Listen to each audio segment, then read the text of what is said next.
Hey, welcome to, I think this is July 2nd that you guys are going to be watching this video. It's not for me, and I'm a couple weeks out, but July 2nd for you guys, I'm hoping, and hope you guys are looking forward to a great July 4th weekend. So I want to talk to the leaders. I don't know who, I know about, those of you who always chat in the morning when we do these. I know about a dozen of you who watch this regularly. But I know there are 20 or 30 more people that watch. I don't know who you all are. But let me talk. I'd love to talk to us as leaders. Now, some of you are going to say, well, I'm not a leader. I don't have any leadership role. But, one of the things I think we need to all understand is all of us are leaders. Every single one of us leads in some capacity, even if it means just leading yourself. And for those of you who are leaders at Horizon, I want to talk to all of us, whether you're just leading you or whether you're leading a ministry at Horizon, whether you're leading in your family, at work, in your neighborhood, some volunteer group, anybody who's leading. I want to talk to you just about a few things that I've learned. Does not make me a great leader, but some things that I've learned, especially going through what we've been going through as a country with this pandemic and some of the other issues. A long time ago, I learned a definition of leadership, which is really, really simple. Leading is simply how do we go from here, where we are, to there? How do we go from here to there? Leadership is moving a group of people, or even yourself, from here, right where we are, to there, where we want to be. That's one of the simplest definitions of leadership I've ever heard, and I've heard so many people quote it. I don't even want to attribute it to anybody. I've heard multiple people say that definition of leadership. That leadership is just getting us from here to there. Now, early on in this pandemic, back when it all got started, when none of us knew where we were headed, back, I guess, in probably early March, early to mid March, when this was all getting ramped up, I thought about that definition of leadership, and I hung on to it because early on, the way I was thinking about this, I think the way all of us were thinking about it was this is just a 3, 4, 5 week thing. I remember reading one or two articles saying, hey, this is going to be like 18 months, and just kind of thinking, oh my goodness, I hope not. And here we are, I don't know how many months into it. March, April, May, June, and soon into July. And we're not near finished yet. But early on, when this all started, I gravitated towards that definition of leadership, that leadership is leading from here to there. And I realized pretty quickly that a leader is going to have to lead us through this. Because early on, I was thinking, well, let's just kind of push the pause button and this will go away. And a lot of people looked at it as that our goal is really to just get through this, just kind of hang in there and get through it. And a lot of people, especially a lot of leaders in a lot of situations, made no adjustments whatsoever and just said, hey, let's just, kind of wait this out and then we'll get back to normal. And early on, I realized, along with many other people, I am not a brilliant guy with this, but early on realized now our goal is not just to push the pause button. We actually have to lead through this. We have to get whatever we're leading, ourselves, our family, our church, we have to lead through this. And that's going to mean change and it's going to mean adjustments. And in some ways, what I realized it means that you're going to have to put whatever it is you are leading, you're going to have to, in a sense, put that organization on your shoulders, and you're going to have to carry that organization through this. In some ways, that's what leadership does, particularly in difficult times. It means you have to put the organization on your shoulders and carry it through, and demonstrate how it is as an organization we're going to have to adjust because obviously we've had to make a lot of adjustments. And as I kind of watch churches, and one of the cool things about this for me, that doesn't sound great because it sounds like I enjoyed it. And I enjoyed what I learned, let's put it that way. But, I watched a lot of churches really struggle with the adjustments. So did we in some ways because this was all new to many of us. But early on, I saw a lot of churches struggling and then kind of playing catch up. It's not a criticism in any way. It's just the sense of us recognizing that, all of a sudden people are saying, wow, this has changed things. And we're going to have to figure out what to do and make some of those adjustments. And so, really, from the beginning, there was this sense of we have to figure out how to get our church from here at the beginning of this pandemic to there when this is all over. And it's going to end someday. And leading through it means what changes do we have to make? How do we adjust? When I think about some of the great, I love biographies. I love reading on leadership. One of the things that I think is true of people who have led through crises is that that's exactly what they do. They realize at the beginning that their goal is not just to say, hey, let's just push the pause button. Let's just kind of wait this out. Let's just kind of get through this, hunker down and get through this. And those people who are great leaders, they realize from the beginning, it doesn't work that way. We have to lead through this, not just hunker down and get through it. We have to lead through it. And some of the great leaders, they learned that lesson and they led that way. I think of, some of the founders of our country since it's July 2nd. I've read a lot and, there's so much. I don't understand some of the, I do. I shouldn't say that. But some of those guys were just absolutely brilliant leaders. I think about Washington, General Washington, ultimately President Washington. I think about him at Valley Forge, one of the low points. And one of the things that he did when you read the history of that time period is Washington put the army on his shoulders in many, many ways, put the army on his shoulders and essentially said, I have to lead through this. I have to get my army through this, not just hunker down and say, well, let's just kind of hope this all goes away. But I have to figure out how to get my army from here to there. And in many ways, that meant for him putting on his shoulders. And he demonstrated just incredible leadership at some of those moments when things looked really, really bleak. Lincoln, during the Civil War, did the exact same thing. In many ways, Lincoln put the country on his shoulders. Lincoln recognized that his goal was to lead our country through the Civil War and bring us back to a place where we were a union again. And I remember reading several people, but one historian talked about the fact that in the beginning of the Civil War, people talked about these United States, plural. They talked about the states as individuals. And so it was these United States. And after the Civil War, they talked about the United States, that there was a union of these states. Now, we could argue forever and a day whether, there's too much federal power or whatever. But one of the things Lincoln recognized is I have to get the country through this and bring about a reunion of the states. And in many ways, what Lincoln did is he put the country on his shoulders. And when you look at, if you've ever done this, I know this is somewhat well known. You see Lincoln age from the beginning of the Civil War to the end. You can look at pictures of Lincoln and just see the burden that he carried, having put the country on his shoulders. Obviously, I think Lincoln, in many ways, actually Washington too, they were men of faith, and they talk a lot about that faith. Both Washington and Lincoln did, and they both relied on their faith.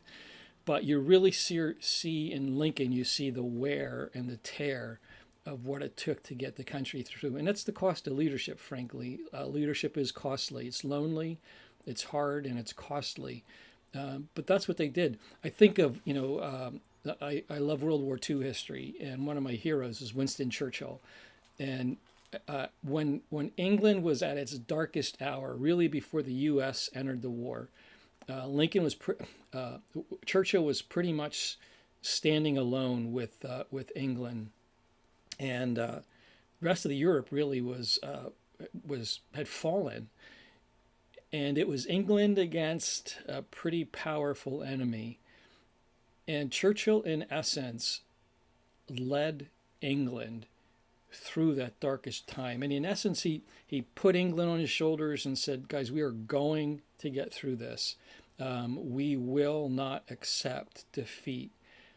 And he led England through a really, really difficult time. And again, it wasn't just him saying, oh my goodness, I can't wait till this is over. Let's just kind of hunker down and wait for it to end. He realized we have to go from where we are when things look horrifically bleak, and we have to come out, we have to prevail in the end, leading from here to there.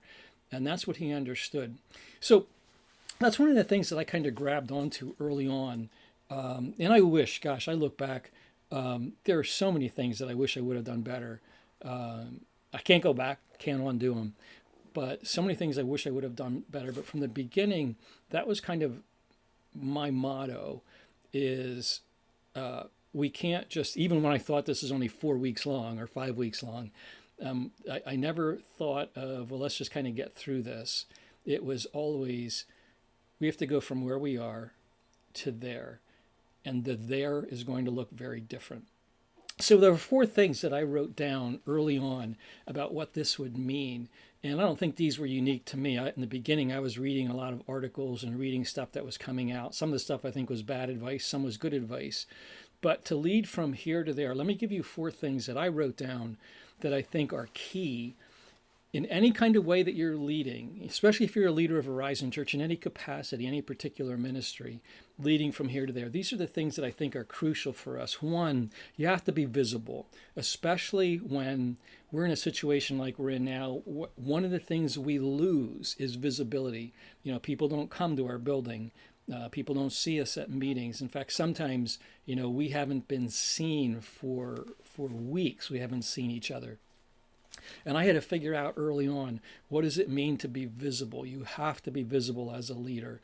So for me, that's one of the reasons we very quickly started doing these morning prayers and some other things where, as uncomfortable as it is for me to be putting my face out there, it's just this sense of leaders have to be out there. They have to be visible. People have to see their leaders. I think this is one of the things, and this is not stuff I'm making up on my own. I think this is one of the things that I've thought a lot about with Jesus. The Gospels, especially John. John talks about the fact that Jesus is God in the flesh. Jesus is God made visible. And that's the thing that so impressed people, the thing that they struggled with as well, because they looked at a human being and said, how can this be? One of the things that the disciples really, when after Jesus had left, John wrote a letter, and there's this certain sense of awe that John has looking back, because John says, we saw him with our own eyes. We touched him with our own fingers. We heard him with our own ears. And he understood that Jesus was God made visible. Jesus said the same thing. He said, hey, when you see me, you see the Father. And so one of the things that Jesus did, one of his leadership methods of operating was to simply be visible. So leaders, you got to be visible. If you're not visible, you're not leading. Second thing you got to do is you got to be hopeful. And I mean by that a realistic hope. I don't mean, some kind of Pollyannish, walking into every situation and saying, oh, we'll be okay, because sometimes we're not going to be okay. What it means is a realistic hope, not some kind of Pollyannish hope, but to be able to say, we're going to get through this, and sometimes defining what that means, how we're going to get through this, what steps we're going to take to get through it. And sometimes saying, you think again about Churchill when he said, all we have to offer is blood, sweat, and tears to his people. I can't remember the exact quote, but essentially that was it. But in saying that, he was saying to them, this is going to be costly and it's going to hurt, but that's our hope. That's how we're going to get through this. So leaders, you have to be hopeful, but you have to be realistically hopeful. This is, I think, one of the things, again, that we're offered as Christians. In some ways, hope and faith are so synonymous. The opening of Hebrews chapter 11 talks about the fact that our faith is the substance of what we hope for. And so that really is the definition of our faith. We're people of faith because we're people of hope. So leaders, you have to offer a realistic hope, defining what it's going to cost us and how we're going to get through this. But we are going to get through it, and offering that sense of realistic hope. Thirdly, you got to be compassionate. You have to recognize that we're all coming at this in different ways. I've known people going through this, I think of a few people. I won't mention names because I didn't ask permission, but people who work in senior centers, and like adult daycare or adult residences. Some of those people saw death every day, sometimes multiple deaths every day, and what they saw was horrendous. And some of those people are going to have struggle for a long time getting through this. Other people went through this in some ways kind of unscathed, kind of like this was kind of a nice vacation for some people. And so there really is a sense of having to say, as a leader, you have to be compassionate. You have to be able to look at the people you're leading and understand the hurt that they're experiencing, understand their fear, understand their worries. Are they losing jobs? Are they separated from family? Are they having to cancel weddings and graduations? And recognize that there is a whole lot going on in people's lives. This is not about you as a leader. It's about the people you lead. And that requires compassion. I think of Jesus again. There's a great story. I mean, Scripture often talks about leaders as shepherds. And there's a great story where it says that Jesus looked at the crowds and he had compassion on them because they were like sheep without a shepherd. And of course, Jesus offered himself then as the good shepherd, a shepherd who has compassion on the people he's leading. I think that's one of the things that, that's one of the things I think the reason people are so we're drawn to Jesus is just his compassion. So leaders, you have to be compassionate. You have to be aware of, we have to be aware of the people that we're leading and what they're bringing to this circumstance. And then finally, leaders, we have to be courageous. There's just no room for timidity in leadership. Leadership's lonely. It means making decisions. It means sometimes saying unpopular things. And it also means in situations like this, saying, we'll get through this, and I'm not going to be afraid. Or maybe to be more correct, I'm going to lead through this even if I am afraid, even in those moments when I am fearful. And that's, I know for a lot of us, again, think about the doctors and nurses, think about the people who went into hospitals every day, especially in the beginning when we didn't know what was going on really. And they had to make a decision to say, I'm a doctor, I'm a nurse, I am here to provide health care for people. And it may be costly, but I'm going to do it anyway. There's all kinds of people who face that decision in the beginning. And that's what it requires to lead, to be courageous. And again, the Bible, man, is full of leaders who are people of courage. A couple of my favorite stories, you think of Shadrach, Meshach, and Abednego, those guys who, in the book of Daniel, the king threatens Nebuchadnezzar, I think it's Nebuchadnezzar, threatens to throw him into the fiery furnace. And their response is remarkable. They say, our God will get us through this. But if not, we still are going to be faithful to him. We won't bend the knee to your idol. And I mean, that is remarkable courage. That's remarkable leadership, to have that kind of a courage. David and Goliath, David is about to face Goliath, and everybody's saying, you can't do this. You're a young whippersnapper. What experience do you have? And he says, look, I've faced lions and I've faced bears, and my God has helped me to protect my sheep. I know he'll protect me from this Philistine. And it's that sense of, with God on my side, I can be a person of courage, because I know that even if the worst happens, it's really not the worst. And that's where courage comes from. So leaders, be visible, be compassionate, be hopeful, and be courageous. In whatever circumstance you're leading, whether it's yourself, whether it's your family, whether it's an organization, whether it's church, particular ministry at church, those are the things we need to get from here to there. And that's our job as leaders. Sometimes it means putting an organization on our shoulders and saying, I'll get through this. And the great thing for us as pastors, when you put an organization on your shoulders, is it's not on your shoulders to begin with. The church isn't mine. Ultimately, when you put something on your shoulders, you throw it back there and you realize there's a bigger pair of shoulders, that it ultimately ends up on Jesus' shoulders because it's his church. But, that's what we do. We have to say as leaders, that's our goal. not just to hunker down, not just to say we'll get through this, but to say, let's go from here to there. And to do that, we'll be visible, we'll be hopeful, we'll be compassionate, and we'll be courageous. So let me pray for you, and then we'll get on with your July 2nd. God, I thank you so much for this gift of leadership that you've given to your world, and especially, God, the gift of leadership that you've given to your church. God, I thank you for the people in Horizon, actually just kind of across the board, churches everywhere. I thank you for leaders who have led so well through this. Many of them have helped me and have been models to me as we've gone through this difficult time. God, there's still a ways to go.